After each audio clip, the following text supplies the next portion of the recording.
A classificação nova, ela divide os alimentos de acordo com o processamento que esse alimento recebeu antes de que a gente venha consumi-los, né?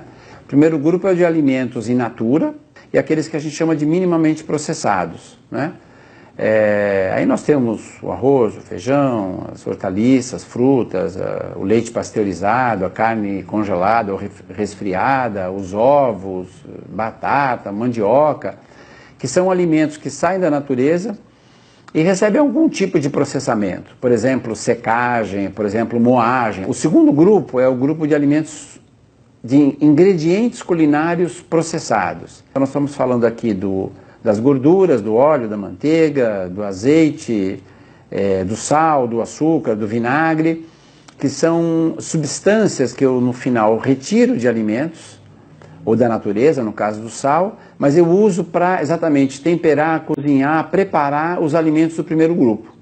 O terceiro grupo é o de alimentos processados, que vem a ser basicamente uma produção industrial que combina alimentos do primeiro grupo, os minimamente processados, por exemplo, o leite, com um ingrediente culinário, por exemplo, o sal.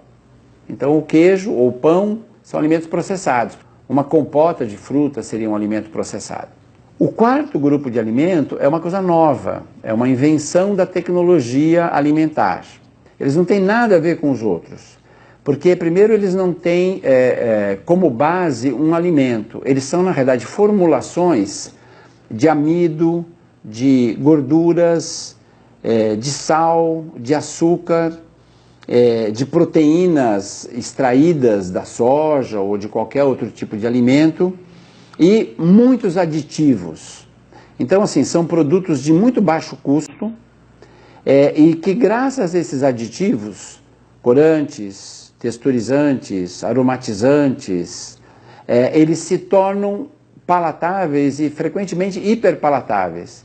Então, são produtos que são apreciados pelas pessoas, porque a indústria tem a capacidade de dar esses produtos a cor, a textura, o sabor, qualquer um, né, o que se deseja, aquele que atrai o desejo das pessoas, e ele tem muito pouco alimento integral. O que nós começamos a perceber era que, comparando as pesquisas que o IBGE faz sobre consumo alimentar no Brasil já há muitas décadas, que havia uma característica muito forte que a cada inquérito as pessoas, porque eram inquéritos de compra de alimento, a cada inquérito as pessoas compravam menos sal, menos óleo, menos açúcar.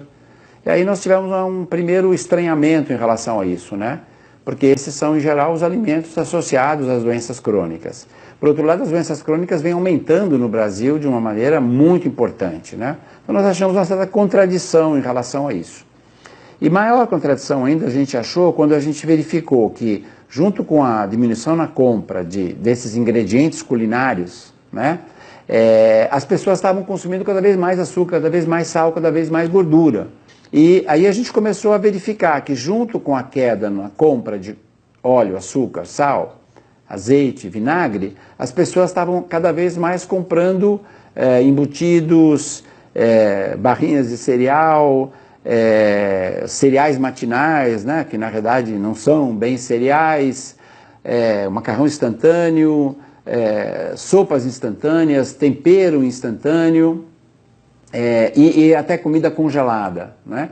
Aí a gente começou a conformar essa definição desse grupo de alimentos ultraprocessados. Então essa é um pouco a história. A gente desenvolveu essa classificação para poder entender um pouco o que estava acontecendo com a alimentação do brasileiro. Então nós escrevemos um projeto o ano passado, o Nutrinet Brasil. Nós reunimos um grupo de pesquisadores da área de câncer, doença cardiovascular, nutrição, alimentação. A gente começa agora dia 1º de julho, as entrevistas. Nós queremos acompanhar 200 mil brasileiros adultos durante 10 anos. É um estudo de voluntários, como normalmente são os estudos de corte. Essas pessoas que decidirem colaborar com o estudo, elas vão baixar um aplicativo numa dessas lojas da internet. Esse aplicativo vai fazer a gestão da pesquisa. Então vai lembrar a pessoa que a cada tanto tempo ela tem que responder algum questionário, são questionários muito curtos, né?